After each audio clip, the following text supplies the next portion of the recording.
My name is Makayla Twigg. I'm a senior broadcast journalism major and I'm from Buffalo, New York.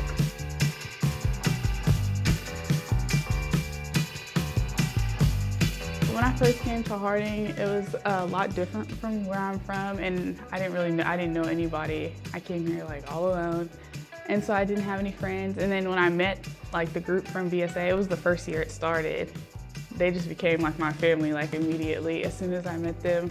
So VSA stands for Black Student Association, and we are a group on campus that wants to make a safe space for Black students to share their culture and experiences with the rest of campus.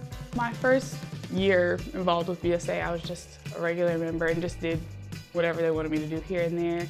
And then my second year, I was event planner for VSA. And then last year we had to find a new president. And so I was like, well, I mean, I'm good at public speaking as a communications major, and I'm really passionate about like the issues of like Black culture and just making us feel comfortable on this campus. So I was like, why not? And then I became president. On campus, I think I would like to make VSA more known for what it is. People a lot of the time have like the wrong misconception of what VSA is. I think they think we're like a political group, and we're not. We're just like a social club. We just don't have jerseys or like mixers and all of that. It's just a group of people that share the same backgrounds, and even some people that don't. Everyone in VSA is not Black. And we just get together, we talk about issues, we have game nights. It's just a place for us to come together and have fun.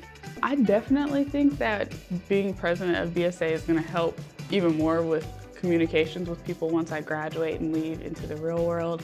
Because it's just, like I said, helped me learn how to talk to different kinds of people and make connections with people, not just have conversations, but make connections and like network with people. So I think that'll really help me once I leave.